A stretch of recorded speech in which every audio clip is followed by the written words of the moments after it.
बिस्मिल्लाहिर्रहमानिर्रहीम। अल्लाहु अकबर कबीरा वल्हम्दुलिल्लाहि कसीरा व सुबहानल्लाहि बुकरतम व असीला। मेरा मुशाहिदा ये है कि मैंने बहुत से लोगों को ऐसा देखा जो हज और उम्रे के लिए गए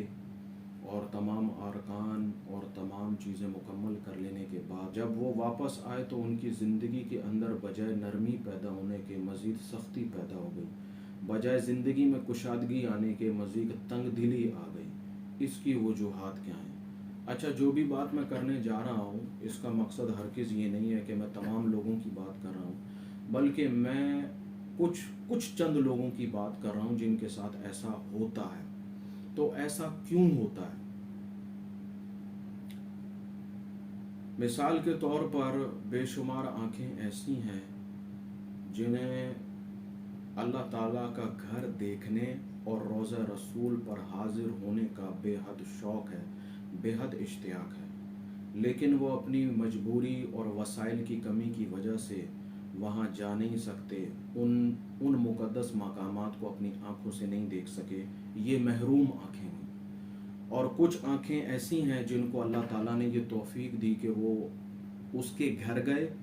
उसके घर का दीदार किया, उसकी मुक़द्दस निशानियों का दीदार किया, रोज़ा रसूल पर हाजिर हुए और तमाम अरकान मुकम्मल कर लेने के बाद रिक्कत आमेज़ दुआओं के साथ वापस अपने शहर आ गए। तो जिन आँखों ने दीदार किया और जो आँखें महरूम रहीं, इनमें फ़र्क क्या है? जिन आँखों ने दीदार किया उन पर अल्लाह ताला ने अपनी तमाम तर बातों की हुज्जत को तमाम कर दिया। अपनी मुक़द्दस निशानियाँ दिखाकर अल्लाह ताला ने हर बात को वाज़े कर दिया। अगर वो फिर भी सब कुछ देख लेने के बावजूद भी अगर अपनी ज़िंदगी के अंदर कोई तब्दीली वाक़या नहीं कर सके तो वो अल्लाह ताला की डबल सज़ा के मुस्तहिक है। मेरा मुशाहिदा ये है कि लोग वहाँ जाते हैं ज़ियारत के लिए, लेकिन मैंने अक्सर लोगों को ऐसा पाया कि लोग वहाँ जाते हैं और जब वापस आते हैं तो उनके दिलों के ऊपर मोहरें लगा दी जाती हैं कि अब इनका कुछ नहीं हो सकता, अब इनके लिए कोई बात नहीं बन सकती, क्योंकि इन्होंने सब कुछ देख लेने के बावजूद भी अपनी अना को, अपनी ज़िद को, अपनी ज़िंदगी को में कुछ तब्दीली पैदा ना की, अपनी अना को ना छोड़ा, लोगों पर, मखलूक पर रहम दिल ना हुए, हर किसी के लिए दिल को नरम नहीं किया।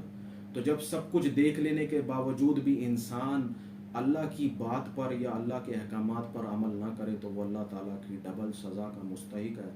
बनिस्बत ऐसी आँखों के जिन्हें रोज़ा रसूल और बैतुल्लाह शरीफ का दीदार का इश्तियाक तो रहा लेकिन वो दीदार ना कर सके।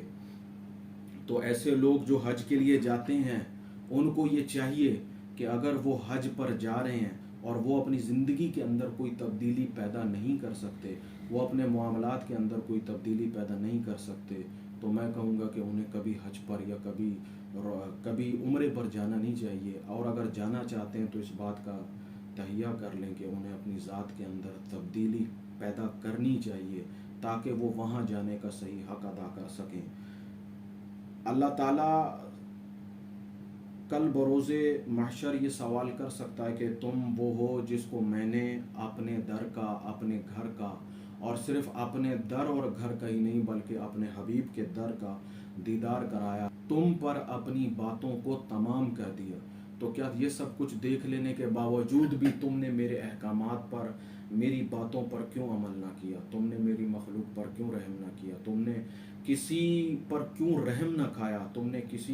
किसी की क्यों दिल आज़ारी की?